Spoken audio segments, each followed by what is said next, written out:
ಯಾರದು? ಸತ್ಯಂ ತಲೆ ಎತ್ತಿ ನೋಡುತ್ತಾನೆ. ಬಾಗಿಲ ಹತ್ತಿರ ಕಿರಣ್ ನಿಂತಿರುತ್ತಾನೆ. ಸತ್ಯಂ ಕೈಯಲ್ಲಿರುವ ಫೋನು ಜಾರಿ ಕೆಳಗೆ ಬೀಳುತ್ತೆ. ನೀನಾ?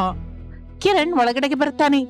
ಈ ಕಿರಣ್ ಸತ್ಯನ ಜೊತೆ ಸೇರಿ ಸಾಫ್ಟ್ವೇರ್ ಕಂಪನಿಯಲ್ಲಿ ಕೆಲಸ ಮಾಡುವ ಸಹೋದ್ಯೋಗಿ. ಇಬ್ಬರು ಸ್ನೇಹಿತರು ಕೂಡ. ಏನಾಯ್ತು? ನನ್ ನೋಡಿ ಅಷ್ಟೆಲ್ಲ ಶಾಕ್ ಆಗಿದೆಯಾಕೆ? ನೀನ್ ಇಲ್ಲಿಗೆ ಏನಕ್ಕೆ ಬಂದೆ? ನೀನು ಮಾಡಿದ ಕೆಲಸದ ಬಗ್ಗೆ ಮಾತಾಡೋದಕ್ಕೆ. ಸತ್ಯನ ಮುಖ ಅದೊಂಥರ ಇಟ್ಟು ಕೇಳ್ತಾನೆ. ನನಗೇನೋ ಅರ್ಥವಾಗ್ತಿಲ್ಲ. ಅರ್ಥವಾಗದ ಇದ್ರೆ ಅರ್ಥವಾಗುವ ಹಾಗೆ ಹೇಳ್ತೀನಿ ಎಂದು ತನ್ನ ಮೊಬೈಲ್ ಹೊರಗೆ ತೆಗೆಯುತ್ತಾನೆ. ಒಂದು ವಿಡಿಯೋ ಓಪನ್ ಮಾಡ್ತಾನೆ. ಸತ್ಯಂ ಕಣ್ಣಲ್ಲಿ ಭಯ ಶುರುವಾಗುತ್ತದೆ. ಅದು ಟೌನ್ ನಲ್ಲಿ ಕಂಪ್ಯೂಟರ್ ಸೆಂಟರ್ CCTV ಫೋಟೇಜ್. ಅದರಲ್ಲಿ ಸತ್ಯಂ ಸ್ವಯಂವಾಗಿ ಅನಾಮಿಕಾ ಫೋಟೋಗಳನ್ನು ಕೊಟ್ಟು ಮದುವೆ ಫೋಟೋಗಳನ್ನು ತಯಾರು ಮಾಡು ಅಂತ ಹೇಳುವುದು ಸ್ಪಷ್ಟವಾಗಿ ಕಾಣಿಸುತ್ತದೆ. ಸತ್ಯಂಗೆ ಬೆವರು ಬರುತ್ತೆ. ಇದು ನಿನ್ ಹತ್ರ ಹೇಗ್ ಬಂತು? ಅದು ನಿನಗೆ ಅಗತ್ಯವಿಲ್ಲದ ವಿಷಯ. ಈಗ ನಿಂಗೇನ್ ಬೇಕು? ಅನಾಮಿಕಂಗೆ ನ್ಯಾಯ ನಡಿಬೇಕು. ಸತ್ಯ ಗಟ್ಟಿಯಾಗಿ ನಗುತ್ತಾನೆ. ಕಿರಣ್ ಅದೊಂಥರ ನೋಡ್ತಾನೆ. ನೀನು ಬಹಳ ಲೇಟಾಗಿ ಬಂದೆ ಕಿರಣ್. ಅವಳು ಮದುವೆ ನಿಂತು ಹೋಗಿದೆ. ಊರೆಲ್ಲ ಮಾತಾಡ್ತಾ ಇದ್ದಾರೆ. ಈ ವಿಡಿಯೋ ಜೊತೆ ಏನ್ ಮಾಡ್ತೀಯ? ನಿಜಾನ ಹೊರಗಿಡ್ತೀನಿ. ಆ ವಿಡಿಯೋ ಹೊರಗೆ ಹೋದ್ರೆ ನಿಂಗೆ ನಷ್ಟ. ಬೆದರಿಸ್ತಾ ಇದೀಯಾ? ಎಚ್ಚರಿಸ್ತಾ ಇದ್ದೀನಿ. ನಾನು ಭಯಪಡುವ ಮನುಷ್ಯ ಆದ್ರೆ ಇಲ್ಲಿ ತನಕನೇ ಬರ್ತಾ ಇರ್ಲಿಲ್ಲ ಸತ್ಯಂ ಎಂದು ಕಿರಣ್ ಹೊರಗಡೆಗೆ ಹೊರಟು ಹೋಗುತ್ತಾನೆ. ಇನ್ನು ಅನಾಮಿಕಾ ಸ್ವಾತಿ ಹತ್ತಿರ ಕೂತಿರುತ್ತಾಳೆ. ಅನಾಮಿಕಾ, ನಾವು ಈ ವಿಡಿಯೋಸ್ ಎಲ್ಲಿಂದ ಬಂದಿದೆ ಕಂಡು ಹಿಡಿದ್ರೆ ನಿಜ ಹೊರಗೆ ಬೀಳುತ್ತೆ. ಆದ್ರೆ ಹೇಗೆ? ಕಳಿಸಿದ ನಂಬರ್ನ ಟ್ರೇಸ್ ಮಾಡಬೇಕು ಎಂದು ಸ್ವಾತಿ ಹೇಳುತ್ತಾ ಇರುವಾಗ ಅನಾಮಿಕಾ ಫೋನ್ ಮೊಳಗುತ್ತದೆ. ಅದು ತಿಳಿಯದ ನಂಬರ್. ಕಾಲ್ ಲಿಫ್ಟ್ ಮಾಡ್ತಾಳೆ. ಹಲೋ, ನಾನು ಕಿರಣ್ ಮಾತಾಡ್ತಾ ಇದ್ದೀನಿ. ಯಾವ ಕಿರಣ್? ಸತ್ಯನ್ ಜೊತೆ ಸೇರಿ ಕಂಪನಿಯಲ್ಲಿ ಕೆಲಸ ಮಾಡ್ತಾ ಇದ್ದೆ. ಅಂದ್ರೆ ಈಗ ನನಗೇನಕ್ಕೆ ಫೋನ್ ಮಾಡಿದ್ಯಾ? ನಿನಗೆ ಸಹಾಯ ಮಾಡ್ಬೇಕು ಅಂತ ಫೋನ್ ಮಾಡಿದೆ. ಅನಾಮಿಕಾ ಆಶ್ಚರ್ಯ ಹೋಗುತ್ತಾಳೆ. ಸತ್ಯಂ ಮಾಡಿದ ಕೆಲಸಕ್ಕೆ ಆಧಾರ ನನ್ನ ಹತ್ರ ಇದೆ. ಏನಂದ್ರಿ? ನಾಳೆ ಬೆಳಿಗ್ಗೆ 10 ಗಂಟೆಗೆ ಟೌನ್ ಬಸ್ ಸ್ಟ್ಯಾಂಡ್ ಹತ್ರಕ್ಕೆ ಬನ್ನಿ. ಆಧಾರ ನಿಮ್ಗೆ ಕೊಡ್ತೀನಿ. ಆಗ ಸತ್ಯಂ ಖಚಿತವಾಗಿ ಜೈಲಿಗೆ ಹೋಗ್ತಾನೆ. ನಿಮ್ಮ ಮದುವೆ ಖಂಡಿತವಾಗಿ ನಡೆಯುತ್ತೆ. ಏನೇನಾದ್ರೂ ಬಸ್ ಸ್ಟ್ಯಾಂಡ್ ಹತ್ರಕ್ಕೆ ಬನ್ನಿ, ಮರ್ತು ಹೋಗ್ಬೇಡಿ. ಅನಾಮಿಕಾ ಸ್ವಾತಿ ಒಬ್ಬರ ಮುಖವನ್ನೊಬ್ಬರು ನೋಡ್ಕೋತಾರೆ. ಸತ್ಯಂ ರೂಮಿನಲ್ಲಿ ಕೂತ್ಕೊಂಡು ಆಲೋಚಿಸ್ತಾ ಇರ್ತಾನೆ. ಗೋಪಯ್ಯ ಒಳಗಡೆಗೆ ಬರ್ತಾನೆ. ಏನ್ ನಡೀತು? ಒಂದು ಸಮಸ್ಯೆ ಬಂದಿದೆ ಅಪ್ಪ. ಏನು? ಕಿರಣ್ ಬಂದಿದ್ದ. ಗೋಪಯ್ಯ ಒಂದೇ ಸಲಕ್ಕೆ ಶಾಕ್ ಆಗುತ್ತಾನೆ. ಅವನಿಗೆ ವಿಷಯ ತಿಳಿದು ಹೋಯ್ತಾ? ಹೌದು, ತಿಳಿದು ಹೋಗಿದೆ. ಈಗ ಮತ್ತೇನ್ ಮಾಡ್ತೀಯ? ಕಿರಣ್ ಹತ್ರವಿರೋ ಆಧಾರ ಮಾಯವಾಗ್ಬೇಕು. ಹೇಗೋ? ನಾಳೆ ಬೆಳಿಗ್ಗೆ ಕಿರಣ್ ಅನಾಮಿಕಳನ್ನ ಭೇಟಿಯಾಗೋದಕ್ಕೆ ಹೋಗ್ತಾ ಇದ್ದಾನೆ. ಆದ್ರೆ ನಾನು ಹೋಗೋದಕ್ಕೆ ಬಿಡಲ್ಲ. ಇಷ್ಟರೊಳಗೆ ಕಿರಣನ ಆಟಕ್ಕೆ ಅಡ್ಡ ಹಾಕ್ತೀನಿ. ಗೋಪಯ್ಯ ಆಶ್ಚರ್ಯದಿಂದ ನೋಡುತ್ತಾನೆ. ಸತ್ಯಂ ಫೋನ್ ತೆಗೆದು ಯಾರಿಗೋ ಕಾಲ್ ಮಾಡ್ತಾನೆ. ಇನ್ನು ಮಾರನೇ ದಿನ ಬೆಳಿಗ್ಗೆ 9 ಗಂಟೆಗೆ ಅನಾಮಿಕಾ ತಯಾರಾಗಿ ಮನೆ ಹೊರಗೆ ಬರುತ್ತಾಳೆ. ರಾಜಯ್ಯ ಸುಜಾತ ಆಂದೋಲನದಿಂದ ನೋಡ್ತಾ ಇರ್ತಾರೆ. ಜಾಗೃತಿಯಾಗಿ ಹೋಗಮ್ಮ. ಭಯಪಡ್ಬೇಡಪ್ಪ, ನಿಜನ ಹೊರಗೆಳಿತೀನಿ ಎಂದು ಟೌನ್ಗೆ ಹೊರಡುತ್ತಾಳೆ. ಅದೇ ಸಮಯದಲ್ಲಿ ಕಿರಣ್ ತನ್ನ ಬೈಕ್ ಮೇಲೆ ಬಸ್ ಸ್ಟ್ಯಾಂಡ್ ಕಡೆಗೆ ಹೋಗ್ತಾ ಇರ್ತಾನೆ. ಅವನ ಬ್ಯಾಗ್ ಅಲ್ಲಿ ಒಂದು ಲ್ಯಾಪ್ಟಾಪ್. ಆ ಲ್ಯಾಪ್ಟಾಪ್ ನಲ್ಲಿ ಸತ್ಯನ ಸಂಚಿಗೆ ಸಂಬಂಧಿಸಿದ CCTV ವಿಡಿಯೋವಿರುತ್ತದೆ. ಕಿರಣ್ ಮುಖದಲ್ಲಿ ಆತ್ಮವಿಶ್ವಾಸ. ಜಾಗೃತಿಗೆ ನೋಡ್ಕೊಂಡು ಮುಂದಕ್ಕೆ ಹೋಗ್ತಾ ಇರ್ತಾನೆ. ಅವನ ಹಿಂದೆ ಒಂದು ಕಪ್ಪನೆ ಕಾರು ಬರ್ತಾ ಇರುತ್ತದೆ. ಆ ಕಾರಲ್ಲಿ ಇಬ್ಬರು ವ್ಯಕ್ತಿಗಳಿರ್ತಾರೆ. ಅವರು ಸತ್ಯಂ ಕಳಿಸಿದ ಮನುಷ್ಯರು. ಅವರು ಕಾರನ್ನ ವೇಗವಾಗಿ ಹೆಚ್ಚಿಸುತ್ತಾರೆ. ಸತ್ಯಂ ಆ ಕಡೆ ಈ ಕಡೆ ತಿರುಗ್ತಾ ಇರ್ತಾನೆ ಮನೆ ಹತ್ರ. ಟೆನ್ಷನ್ ಮಾಡ್ತಾ ಇದೆಯೇನೋ? ಕಿರಣ್ ಅಡ್ಡ ತಪ್ಪಿಸಿದ್ರೆ ಎಂತ ಸಮಸ್ಯೆ ಇರಲ್ಲಪ್ಪ. ಕಿರಣ್ ಹತ್ರ ನಿಜವಾದ ಆಧಾರ ಇದೆಯಾ? ಇದೆ. ಅದು ಹೊರಗಡೆ ಬಂದ್ರೆ? ಬರಲ್ಲ ಎಂದು ಹೊರಗೆ ಹೇಳಿದರು. ಸತ್ಯನ ಮನಸ್ಸಲ್ಲಿ ಮಾತ್ರ ಭಯ ಶುರುವಾಗುತ್ತದೆ. ಕಿರಣ್ ಬೈಕ್ ಮೇಲೆ ಹೋಗ್ತಾ ಇರ್ತಾನೆ. ಕಪ್ಪನೆ ಕಾರು ಅವನ ಹಿಂದೆಯೇ ಬರುತ್ತದೆ. ಕಿರಣ್ ಆ ಕಪ್ಪನೆ ಕಾರಿನ ಕಡೆ ನೋಡುತ್ತಾನೆ. ಅವನಿಗೆ ಅನುಮಾನ ಬರುತ್ತದೆ. ತಕ್ಷಣ ಬೈಕ್ ಅನ್ನ ಪಕ್ಕದಲ್ಲಿ ನಿಲ್ಲಿಸುತ್ತಾನೆ. ಕಪ್ಪನೆ ಕಾರು ಅದನ್ನು ಗಮನಿಸಿ ನಿಂತರೆ ಅನುಮಾನ ಬರುತ್ತೆ ಅಂತ ಆಲೋಚಿಸಿ ಹಾಗೆ ಮುಂದಕ್ಕೆ ಹೊರಟು ಹೋಗುತ್ತೆ. ಅನಾಮಿಕಾ ಬಸ್ ಸ್ಟ್ಯಾಂಡ್ಗೆ ಸೇರ್ಕೋತಾಳೆ. ಕಿರಣ್ಗಾಗಿ ಎದುರು ನೋಡ್ತಾ ಇರ್ತಾಳೆ. 10 ಗಂಟೆ ಆಗುತ್ತದೆ. 10:30, 11 ಆದ್ರೂ ಕಿರಣ್ ಬರಲಿಲ್ಲ. ಫೋನ್ ಕೂಡ ಸ್ವಿಚ್ ಆಫ್ ಬರ್ತಾ ಇದೆಯೇ. ಈ ಕಿರಣ್ ಬರ್ತಾರಾ ಇಲ್ವಾ? ನಿಜವಾಗಿ ಅವನ ಹತ್ತಿರ ಸತ್ಯನಿಗೆ ಸಂಬಂಧಿಸಿದ ಪ್ರೂಫ್ ಇದೆಯಾ ಎಂದು ಅಂದುಕೊಳ್ಳುತ್ತಾ ಇರುವಾಗ ಅಲ್ಲಿಗೆ ಸ್ವಾತಿ ಬರುತ್ತಾಳೆ. ಏನಾಯ್ತು ಅನಾಮಿಕಾ? ಕಿರಣ್ ಇನ್ನೂ ಬಂದಿಲ್ಲ. ಕಿರಣ್ಗೆ ಏನಾದ್ರೂ ಆಗಿದೆ ಅನ್ಸ್ತಾ ಇದೆ. ಅನಾಮಿಕಾ ಭಯಪಡುತ್ತಾಳೆ. ಆಗಲೇ ಒಂದು ಅಪರಿಚಿತ ನಂಬರ್ ಇಂದ ಕಾಲ್ ಬರುತ್ತೆ. ಅನಾಮಿಕಾ ಲಿಫ್ಟ್ ಮಾಡ್ತಾಳೆ. ನಿಮಗೆ ಕಿರಣ್ ಗೊತ್ತಾ? ಹೌದು, ನೀವು? ಕಿರಣ್ಗೆ ಆಕ್ಸಿಡೆಂಟ್ ಆಗಿದೆ. ಟೌನ್ ಗವರ್ಮೆಂಟ್ ಹಾಸ್ಪಿಟಲ್ ಅಲ್ಲಿ ಇದ್ದಾನೆ. ನಾನು ಡಾಕ್ಟರ್. ನನ್ನ ಹೆಸರು ಅಭಿನವ್. ಆ ಮಾತನ್ನು ಕೇಳಿದ ತಕ್ಷಣ ಅನಾಮಿಕಳ ಬಾಯಿಂದ ಮಾತೇ ಬರಲಿಲ್ಲ. ಒಂದ್ಸಲ ಹಾಸ್ಪಿಟಲ್ಗೆ ಬನ್ನಿ. ಈಗ್ಲೇ ಬರ್ತಾ ಇದ್ದೀನಿ ಡಾಕ್ಟರ್. ಅನಾಮಿಕಾ ಫೋನ್ ಇಡುತ್ತಾಳೆ. ಸ್ವಾತಿಗೆ ವಿಷಯ ಹೇಳುತ್ತಾಳೆ. ಇಬ್ಬರು ಆಟೋದಲ್ಲಿ ಆಸ್ಪತ್ರೆಗೆ ಸೇರ್ಕೋತಾರೆ. ಕಿರಣ್ ಬೆಡ್ ಮೇಲೆ ಪ್ರಜ್ಞೆ ಇಲ್ಲದೆ ಮಲಗಿರುತ್ತಾನೆ. ಪ್ರಾಣಾಪಾಯವಿಲ್ಲ, ಆದರೆ ಇನ್ನು ಪ್ರಜ್ಞೆ ಬರಲಿಲ್ಲ. ಅನಾಮಿಕಾ ಕಣ್ಣಿನಿಂದ ನೀರು ಸುರಿಯುತ್ತೆ. ಸ್ವಾತಿ ಸಮಾಧಾನಿಸುವ ಪ್ರಯತ್ನ ಮಾಡ್ತಾಳೆ. ಸ್ವಲ್ಪ ಸಮಯದ ನಂತರ ಕಿರಣ್ ನಿಧಾನವಾಗಿ ಕಣ್ಣು ತೆಗೆಯುತ್ತಾನೆ. ಅನಾಮಿಕಾ, ನಾನೇ ಕಿರಣ್ ಅವರೇ, ನೀವು ಚೆನ್ನಾಗಿದ್ದೀರಾ? ಕಿರಣ್ ಮಾತಾಡೋದಕ್ಕೆ ಪ್ರಯತ್ನಿಸುತ್ತಾನೆ. ಲ್ಯಾಪ್ಟಾಪ್. ಅನಾಮಿಕಾ ಆಶ್ಚರ್ಯ ಹೋಗುತ್ತಾಳೆ. ಲ್ಯಾಪ್ಟಾಪ್ ಅಲ್ಲಿ ಆಧಾರವಿದೆ, ಸತ್ಯನ ಬಿಡಬೇಡಿ ಎಂದು ಹೇಳಿ ಮತ್ತೆ ಪ್ರಜ್ಞೆ ಕಳೆದುಕೊಳ್ಳುತ್ತಾನೆ. ಕಿರಣ್ ಹೇಳಿದ ವಿಷಯ ಅನಾಮಿಕಂಗೆ ಸ್ವಾತಿಗೆ ಅರ್ಥವಾಗುತ್ತದೆ. ಅದೇ ಸಮಯದಲ್ಲಿ ಸತ್ಯಂ ಮನೆಯಲ್ಲಿ ಸತ್ಯನ ಫೋನ್ ಮೊಳಗುತ್ತದೆ. ಫೋನ್ ನಲ್ಲಿ ಹೇಳುವುದು ಸತ್ಯ ಕೇಳ್ಕೊತಾ ಇರ್ತಾನೆ. ಬಾಸ್, ಕೆಲಸ ಪೂರ್ತಿ ಆಗ್ಲಿಲ್ಲ, ಅವನಿಗೆ ಆಕ್ಸಿಡೆಂಟ್ ಆಗಿದೆ, ಆದ್ರೆ ಲ್ಯಾಪ್ಟಾಪ್ ನಮ್ ಕೈಗೆ ಬಂದಿಲ್ಲ. ಸತ್ಯಂ ಕೋಪದಿಂದ ಫೋನ್ ಅನ್ನ ಬಿಸಾಕುತ್ತಾನೆ. ಏಕೆಂದರೆ ಆ ಲ್ಯಾಪ್ಟಾಪ್ ನಲ್ಲಿರುವ ವಿಡಿಯೋ ಹೊರಗೆ ಬಂದರೆ ಅವನ ಆಟವೆಲ್ಲ ಮುಗಿದು ಹೋಗುತ್ತೆ ಅಂತ. ಆಸ್ಪತ್ರೆಯಲ್ಲಿ ಅನಾಮಿಕಾ ಸ್ವಾತಿ ಲ್ಯಾಪ್ಟಾಪ್ ಬಗ್ಗೆ ಆಲೋಚಿಸ್ತಾ ಇರ್ತಾರೆ. ಒಬ್ಬ ನರ್ಸ್ ಅಲ್ಲಿಗೆ ಬರ್ತಾಳೆ. ಮೇಡಮ್, ಆಕ್ಸಿಡೆಂಟ್ ನಡೆದ ಜಾಗದಿಂದ ಬಂದ ವಸ್ತುಗಳು ಮೇಡಮ್ ಇದು ಎಂದು ಒಂದು ಕವರ್ ಕೊಡುತ್ತಾಳೆ. ಅನಾಮಿಕಾ ತೆಗೆದು ನೋಡುತ್ತಾಳೆ. ಅದರಲ್ಲಿ ಮುರಿದು ಹೋದ ಪೆನ್ ಡ್ರೈವ್ ಇರುತ್ತೆ. ಅನಾಮಿಕಾ, ಕಿರಣ್ ಹೇಳಿದ ಆಧಾರ ಇದರಲ್ಲಿ ಇದೆಯೇನೋ? ಅನಾಮಿಕಳ ಎದೆ ವೇಗವಾಗಿ ಹೊಡೆಯುತ್ತದೆ. ಏಕೆಂದರೆ ಆ ಪೆನ್ ಡ್ರೈವ್ ಅಲ್ಲಿ ತನ್ನ ಜೀವನವನ್ನು ಬದಲಾಯಿಸುವ ನಿಜ ಎಂದು ಅರ್ಥವಾಗುತ್ತದೆ ಅವಳಿಗೆ. ಇದೇ ನಾವು ಹುಡುಕ್ತಾ ಇರುವ ಆಧಾರವಾಗಿರ್ಬೋದಲ್ವಾ ಅನಾಮಿಕಾ? ಆದ್ರೆ ಇದು ಒಡೆದು ಹೋಗಿದೆ ಅಲ್ಲ. ಹೊರಗಡೆ ಒಡೆದ್ರು ಒಳಗಡೆ ಡೇಟಾ ಇರಬಹುದಲ್ಲ. ಇಬ್ಬರು ತಕ್ಷಣ ಆಟೋದಲ್ಲಿ ಕಂಪ್ಯೂಟರ್ ಸರ್ವಿಸ್ ಸೆಂಟರ್ಗೆ ಹೋಗುತ್ತಾರೆ. ಪೆನ್ ಡ್ರೈವ್ ಹಾಕುತ್ತಾರೆ. ಡೇಟಾ ಎಲ್ಲ ಹೋಗಲಿಲ್ಲ ಎಂದು ರಿಕವರ್ ಮಾಡೋದಕ್ಕೆ ಕೆಲವು ಸಮಯ ಹಿಡಿಯುತ್ತೆ ಅಂತ ಸ್ವಾತಿ ಅರ್ಥ ಮಾಡ್ಕೋತಾಳೆ. ಅದೇ ವಿಷಯನ ಅನಾಮಿಕಳ ಹತ್ರ ಕೂಡ ಹೇಳ್ತಾಳೆ. ಎಷ್ಟು ಸಮಯನೇ? 2 ಗಂಟೆ. ಆ 2 ಗಂಟೆಗಳು ಅನಾಮಿಕಂಗೆ 2 ವರ್ಷಗಳ ಹಾಗೆ ಅನಿಸುತ್ತದೆ. ಆಗಲೇ ಅನಾಮಿಕಂಗೆ ರಮೇಶ್ ಫೋನ್ ಮಾಡುತ್ತಾನೆ. ಅನಾಮಿಕಾ ಫೋನಲ್ಲಿ ರಮೇಶನಿಗೆ ನಡೆದಿದ್ದೆಲ್ಲ ಹೇಳ್ತಾಳೆ. ಸ್ವಾತಿ ಡೇಟಾ ತೆಗೆಯುವ ಕೆಲಸದಲ್ಲಿರ್ತಾಳೆ. ಹಾಗೆ 2 ಗಂಟೆಗಳು ಕಳೆಯುತ್ತದೆ. ಅನಾಮಿಕಾ, ಡೇಟಾ ಬಂತೆ ಎಂದು ಓಪನ್ ಮಾಡುತ್ತಾಳೆ. ಅನಾಮಿಕಾ ಫೋನ್ ಕಟ್ ಮಾಡಿ ಅದನ್ನ ನೋಡ್ತಾಳೆ. ಅನಾಮಿಕಾ ಸತ್ಯನಿಗೆ ಮದುವೆಯಾದ ಫೋಟೋಗಳು, ವಿಡಿಯೋಗಳು, ಎಡಿಟಿಂಗ್ ಫೈಲ್ಗಳು ಎಲ್ಲ ಅದರಲ್ಲಿರುತ್ತೆ. ಸ್ವಾತಿ ಒಂದು ವಿಡಿಯೋ ಪ್ಲೇ ಮಾಡುತ್ತಾಳೆ. ಅದರಲ್ಲಿ ಕಂಪ್ಯೂಟರ್ ಸೆಂಟರ್ ಅಲ್ಲಿ ಸತ್ಯಂ ಕೂತ್ಕೊಂಡಿರ್ತಾನೆ. ಸತ್ಯಂ ಮಾತುಗಳು ಕೂಡ ಕೇಳಿಸ್ತಾ ಇರುತ್ತೆ. ಈ ಫೋಟೋಗಳಲ್ಲಿ ನನ್ ಮುಖ ಬಿಡು, ಇಲ್ಲಿ ತಾಳಿ ಕಟ್ಟಿದ ಹಾಗೆ ತೋರಿಸು, ಈ ವಿಡಿಯೋದಲ್ಲಿ ಅನಾಮಿಕಳ ಪಕ್ಕ ನನ್ನನ್ನ ಜೋಡಿಸು ಎಂದು ಹೇಳ್ತಾ ಇರ್ತಾನೆ. ಎಲ್ಲ ಸ್ಪಷ್ಟವಾಗಿ ರೆಕಾರ್ಡ್ ಆಗಿರುತ್ತದೆ. ಅನಾಮಿಕಳ ಕಣ್ಣಿನಿಂದ ನೀರು ಹರಿತಾನೆ ಇರುತ್ತೆ. ಅದು ದುಃಖದಿಂದಲ್ಲ, ತನ್ನ ನಿರ್ದೋಷಿತ್ವ ನಿರೂಪಿಸುವ ಆಧಾರ ಸಿಕ್ಕಿದ್ದಕ್ಕೆ. ಅನಾಮಿಕಾ, ಇನ್ನು ಸತ್ಯ ತಪ್ಪಿಸ್ಕೊಳಕ್ಕಾಗಲ್ಲ, ಮೊದಲು ರಮೇಶ್ ಅವ್ರಿಗೆ ತೋರಿಸ್ಬೇಕು ಎಂದು ಅನಾಮಿಕಾ ತಕ್ಷಣ ರಮೇಶನ್ಗೆ ಫೋನ್ ಮಾಡುತ್ತಾಳೆ. ಹಲೋ ಅನಾಮಿಕಾ, ನಿಮಗೆ ತೋರಿಸಬೇಕಾದ ಒಂದು ವಿಷಯ ಇದೆ. ಅತ್ತೆ ಮಾವಯ್ಯನ್ನ ಕೂಡ ಕರ್ಕೊಂಡ್ಬನ್ನಿ ಎಂದು ಎಲ್ಲಿಗೆ ಬರೀಬೇಕು ಎಂದು ಹೇಳಿ ಫೋನ್ ಇಡುತ್ತಾಳೆ ಅನಾಮಿಕಾ. ತಡ ಮಾಡದೆ ರಮೇಶ್, ಪ್ರಸಾದ್, ಶಾರದಾ ಸ್ವಾತಿ ಕಂಪ್ಯೂಟರ್ ಸೆಂಟರ್ಗೆ ಬರ್ತಾರೆ. ಸ್ವಾತಿ, ಸತ್ಯಂ ಮಾಡಿದ್ದನ್ನ ಪ್ಲೇ ಮಾಡು. ಸ್ವಾತಿ ಪ್ಲೇ ಮಾಡುತ್ತಾಳೆ. ರಮೇಶ್, ಶಾರದಾ, ಪ್ರಸಾದ್ ಸತ್ಯಂ ಮಾತನ್ನು ಕೇಳುತ್ತಾರೆ. ಅಂದ್ರೆ ಇದೆಲ್ಲ ಸತ್ಯ ಮಾಡಿದ ಸಂಚು ಅನ್ನೋ ಹಾಗಾಯ್ತು. ಅಯ್ಯೋ ಪಾಪ, ನಾವೇ ಆ ಹುಡುಗಿನ ಅನುಮಾನಿಸಿದ್ವಿ. ರಮೇಶ್ ಮೌನವಾಗಿ ನಿಂತಿರುತ್ತಾನೆ. ಅವನ ಕಣ್ಣಿನಲ್ಲಿ ಪಶ್ಚಾತ್ತಾಪ ಕಾಣಿಸುತ್ತದೆ. ಸಾರಿ ಅನಾಮಿಕಾ, ನಾನು ನಿಮ್ಮನ್ನು ಪೂರ್ತಿಯಾಗಿ ನಂಬಲಾರದೆ ಹೋದೆ. ನೀವು ನಿಜ ತಿಳ್ಕೊಳ್ಳೋಕೆ ಪ್ರಯತ್ನಿಸಿದ್ದೀರಾ, ಅದೇ ಸಾಕು ನನಗೆ. ಎಲ್ಲರೂ ಉಸಿರೆಳೆದುಕೊಳ್ಳುತ್ತಾರೆ. ಆದರೆ ಸ್ವಾತಿ ಮುಖದಲ್ಲಿ ಇನ್ನೂ ಟೆನ್ಷನ್ ಇರುತ್ತೆ, ಬೆವರು ಬರ್ತಾ ಇರುತ್ತೆ. ಅದು ರಮೇಶ್ ಗಮನಿಸುತ್ತಾನೆ. ಏನಾಯ್ತು ಸ್ವಾತಿ, ಯಾಕೆ ಟೆನ್ಷನ್ ಮಾಡ್ತಾ ಇದ್ಯಾ? ಒಂದು ವಿಷಯವಿದೆ. ಎಲ್ಲರೂ ಸ್ವಾತಿ ಕಡೆಗೆ ಆಸಕ್ತಿಕರೆಯಿಂದ ನೋಡುತ್ತಾರೆ. ಇದ್ರಲ್ಲಿ ಇನ್ನೊಂದು ವಿಡಿಯೋ ಇದೆ, ಅದು ಇದುವರೆಗೂ ಯಾರು ನೋಡಲಿಲ್ಲ. ಎಲ್ಲರೂ ಆಶ್ಚರ್ಯ ಹೋಗುತ್ತಾರೆ. ಸ್ವಾತಿ ಆ ವಿಡಿಯೋ ಪ್ಲೇ ಮಾಡುತ್ತಾಳೆ. ವಿಡಿಯೋ ಸ್ಟಾರ್ಟ್ ಆಗುತ್ತದೆ. ಅದರಲ್ಲಿ ಸತ್ಯಂ, ಗೋಪಯ್ಯ ಇಬ್ಬರು ಮಾತನಾಡಿಕೊಳ್ತಾ ಇರ್ತಾರೆ. ರಾಜಯ್ಯನ ಬಾಳೆ ತೋಟ ನಮ್ಮ ಕೈಗೆ ಬರಬೇಕು. ಮೊದಲು ಅನಾಮಿಕಳನ್ನು ನಾನ್ ಮದುವೆ ಮಾಡ್ಕೋತೀನಿ, ಆಗ ತೋಟ ಆಟೋಮೆಟಿಕ್ ಆಗಿ ಬರುತ್ತಪ್ಪ. ಅನಾಮಿಕಾ ನಮ್ಮ ಕೈಯಲ್ಲಿಡ್ತಾಳೆ, ಆಗ ರಾಜಯ್ಯನ ಜೊತೆ ನೀನು ನಿನಗೆ ಇಷ್ಟ ಬಂದ ಆಟ ಆಡ್ಕೋಬಹುದು.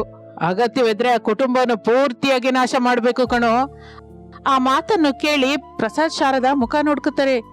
ಈ ಸಂಚಿನ ಹಿಂದೆ ರಾಜಯ್ಯನ ಬಾಳೆ ತೋಟವನ್ನು ನುಂಗಬೇಕು ಎಂದು ಗೋಪಯ್ಯನ ಆಸೆ ಇದೆ ಎಂದು ಕೂಡ ಅವರಿಗೆ ಅರ್ಥವಾಗುತ್ತದೆ. ಹೇಗೆ ರಿಯಾಕ್ಟ್ ಆಗ್ಬೇಕು ಅನಾಮಿಕಂಗೆ ಅರ್ಥವಾಗಲಿಲ್ಲ. ಆಗಲೇ ಒಂದು ಕಪ್ಪನಿ ಕಾರು ಸ್ವಾತಿ ಕಂಪ್ಯೂಟರ್ ಸೆಂಟರ್ ಕಡೆಗೆ ವೇಗವಾಗಿ ಬರ್ತಾ ಇರುತ್ತೆ. ಅದನ್ನ ಡ್ರೈವಿಂಗ್ ಮಾಡ್ತಾ ಇರೋದು ಸತ್ಯ. ರಮೇಶ, ಅವ್ರ ಅಪ್ಪ ಅಮ್ಮ ಅನಾಮಿಕಾ ಆ ಸ್ವಾತಿ ಕಂಪ್ಯೂಟರ್ ಸೆಂಟರ್ ಅಲ್ಲಿ ಇದ್ದಾರೆ ಅಂತ ಗೊತ್ತಾಯ್ತು. ಇದೇ ಒಳ್ಳೆ ಸಮಯ. ನನಗೆ ಸಿಕ್ಕದ ಅನಾಮಿಕಾ ಯಾರಿಗೂ, ಮುಖ್ಯವಾಗಿ ರಮೇಶಿಗೆ ಸಿಗಬಾರ್ದು. ಕಪ್ಪನೆ ಕಾರನ್ನು ವೇಗವಾಗಿ ತೆಗೆದುಕೊಂಡು ಹೋಗಿ ಸ್ವಾತಿ ಕಂಪ್ಯೂಟರ್ ಸೆಂಟರ್ ಅನ್ನ ಡಿಕ್ಕಿ ಹೊಡೆಯಬೇಕು ಎಂದು ಅವನ ಉದ್ದೇಶ. ಅದಕ್ಕೆ ಕಾರನ್ನು ವೇಗವಾಗಿ ನಡೆಸ್ತಾ ಇರ್ತಾನೆ. ಆದರೆ ಸತ್ಯ ಅಂದುಕೊಂಡಿದ್ದ ನಡೆದ್ರೆ ಸತ್ಯ ಗೆಲ್ತಾನೆ. ಆಗ ಅನಾಮಿಕ ಸೋತು ಹೋಗುತ್ತಾಳೆ. ಅನಾಮಿಕ ಸೋತು ಹೋದ್ರೆ ನೀವು ಸುಮ್ನೆ ಇರ್ತೀರಾ? ಇಲ್ಲವಲ್ಲ. ಏನ್ ಮಾಡಿದ್ರೆ ಅನಾಮಿಕ ಗೆಲ್ಲುತ್ತಾಳೋ ಕಾಮೆಂಟ್ ರೂಪದಲ್ಲಿ ಹೇಳಿ.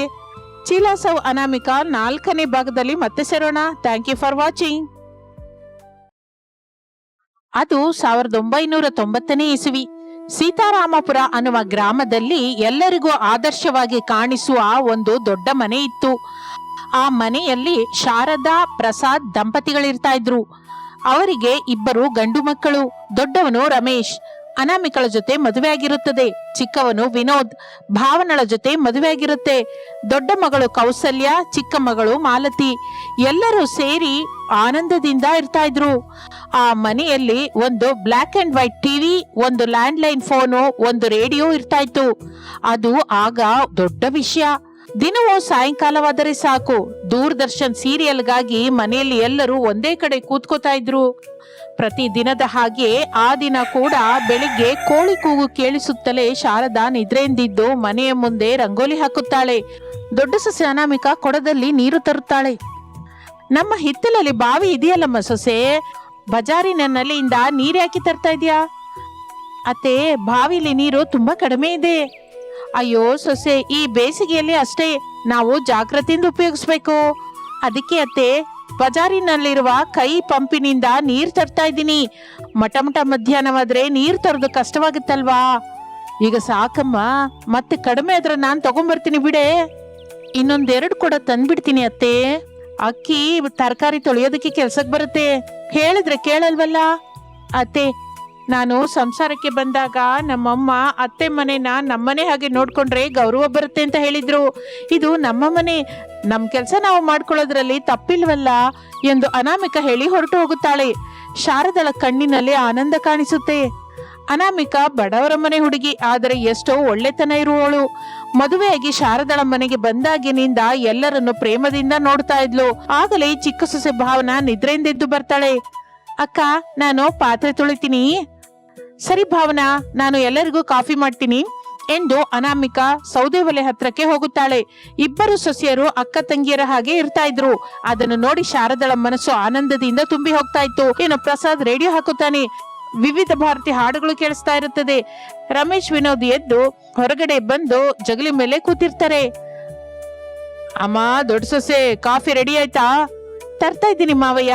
ಅನಾಮಿಕ ಸ್ಟೀಲ್ ಗ್ಲಾಸ್ ನಲ್ಲಿ ಕಾಫಿ ಹಾಕಿ ಎಲ್ಲರಿಗೂ ಕೊಡುತ್ತಾಳೆ. ಅತಿಗೆ, ನಿನ್ನ ಕೈ ಕಾಫಿ ತುಂಬಾ ಚೆನ್ನಾಗಿರ್ತದಕ್ಕೆ ಎಂದು ಹೇಳುತ್ತಾ ಇರುವಾಗ ಭಾವನ ಬರುತ್ತಾಳೆ. ಅಕ್ಕ ಮಾಡಿದ ಕಾಫಿ ಚೆನ್ನಾಗಿದೆ ಅಂದ್ರೆ ಮತ್ತೆ ನಾನು ಮಾಡಿದ ಕಾಫಿ ಚೆನ್ನಾಗಿಲ್ಲ ಅಂತಾನೆ ಅಲ್ವಾ ಅರ್ಥ ಎಂದು ಮುಖ ಮುದುಡಿಸಿಕೊಳ್ಳುತ್ತಾಳೆ. ಅದನ್ನು ನೋಡಿ ವಿನೋದ್ ನಗುತ್ತಾನೆ.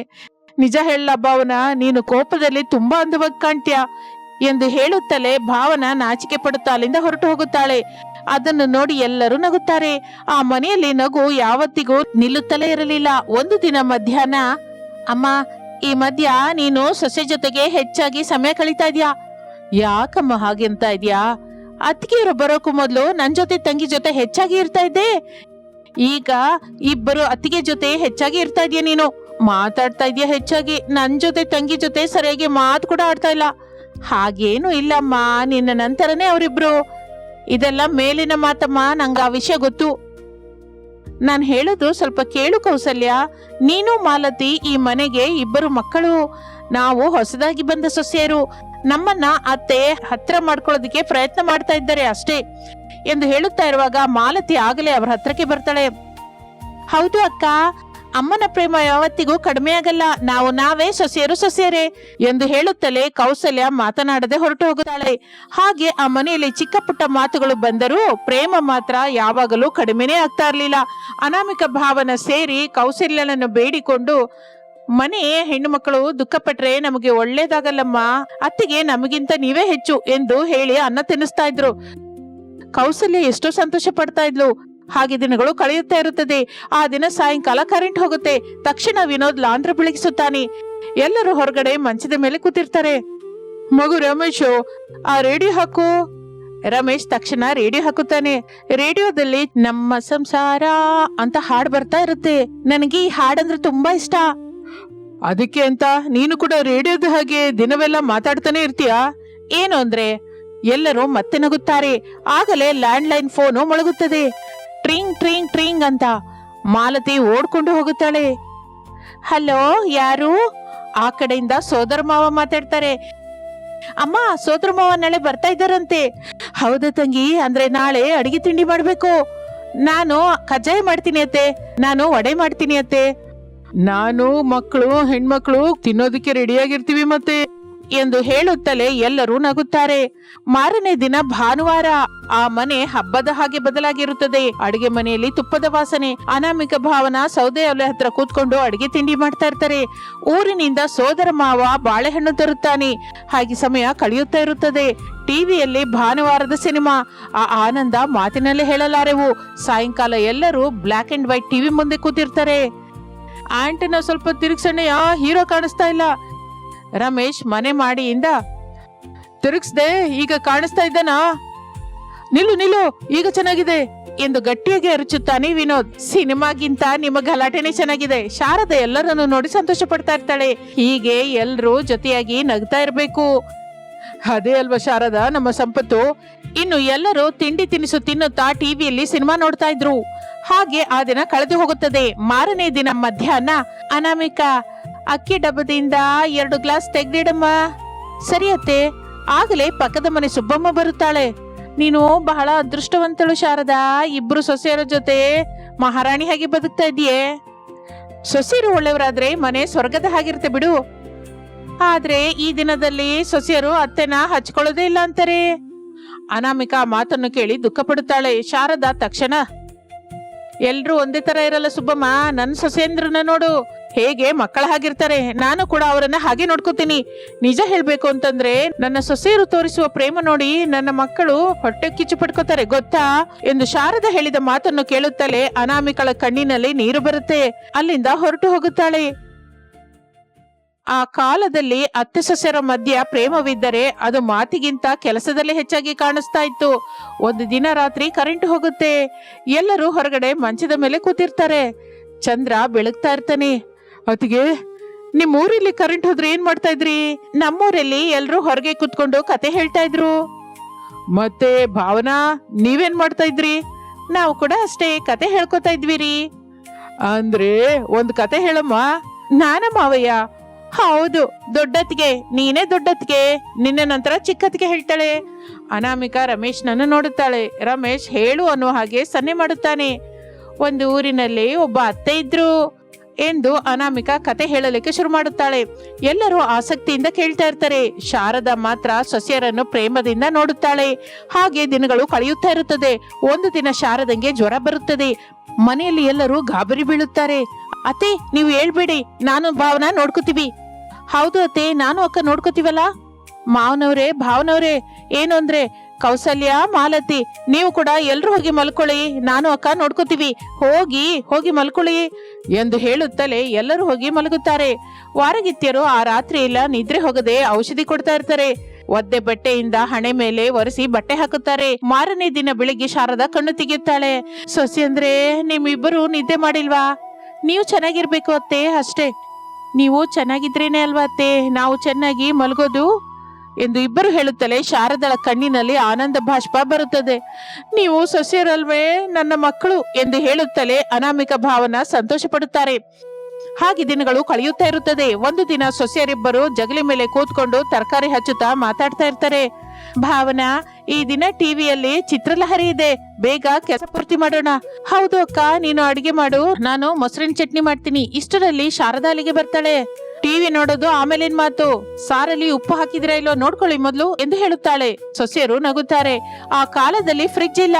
ಬೇಸಿಗೆಯಲ್ಲಿ ಮಣ್ಣಿನ ಮಡಿಕೆಯಲ್ಲಿ ತಣ್ಣನೆ ನೀರು ಇಡ್ತಾ ಇದ್ರು. ಒಂದು ದಿನ ಎಲ್ಲರೂ ಸೇರಿ ದೇವಾಲಯಕ್ಕೆ ಹೋಗುತ್ತಾರೆ. ಊರಿನವರು ಅವರನ್ನು ನೋಡಿ ಸಂತೋಷ ಪಡುತ್ತಾರೆ. ಈ ದಿನದಲ್ಲಿ ಇಂತಹ ಕೂಡು ಕುಟುಂಬಗಳು ಬಹಳ ಅಪರೂಪ ಅಮ್ಮ. ಆ ಮಾತಿಗೆ ಪ್ರಸಾದ್ ನಗುತ್ತಾ, ಕುಟುಂಬವನ್ನು ನಿಲ್ಲಿಸುವುದು ದುಡ್ಡಲ್ಲ ಪೂಜಾರಿಯವರೇ, ಒಳ್ಳೆಯ ಮನಸ್ಸು. ನಮ್ಮ ಮನೆಗೆ ಬಂದ ಇಬ್ಬರು ಸೊಸೆಯರಿಗೆ ಬಹಳ ದೊಡ್ಡ ಮನಸ್ಸಿದೆ ಎಂದು ಹೇಳುತ್ತಾನೆ. ನೈಂಟೀಸ್ ಕಾಲದಲ್ಲಿ ಸೌಕರ್ಯಗಳು ಕಡಿಮೆ ಆದರೂ ಪ್ರೇಮ ಹೆಚ್ಚಾಗಿರ್ತಾ ಇತ್ತು. ಒಬ್ಬರನ್ನೊಬ್ಬರು ಗೌರವಿಸಿಕೊಳ್ಳುವುದು, ಕಲಿತು ತಿನ್ನುವುದು, ಕಲಿತು ನಗುವುದು, ಅದೇ ನಿಜವಾದ ಆನಂದ. ಅತ್ತೆಯವರ ಮನೆ ಎಂದರೆ ಭಯವಲ್ಲ, ಪ್ರೇಮ, ಬಂಧನ, ಮಮತೆಗಳ ನಿಲಯ. ಒಂದೇ ಟಿವಿಯನ್ನು ಎಲ್ಲರೂ ಸೇರಿ ನೋಡ್ತಾ ಇದ್ರು. ಒಂದು ಫೋನ್ ಬಂದ್ರೆ ಮನೆಯೆಲ್ಲ ಆನಂದ ಪಡ್ತಾ ಇದ್ರು. ಕೂಡು ಕುಟುಂಬದಲ್ಲಿ ಚಿಕ್ಕ ಪುಟ್ಟ ಗಲಾಟೆಗಳಿದ್ದರೂ ಮನಸ್ಸು ಮಾತ್ರ ಯಾವಾಗಲೂ ಒಂದಾಗಿರುತ್ತಾ ಇತ್ತು. ಅದೇ ಆ ಕಾಲದ ಪ್ರತ್ಯೇಕತೆ.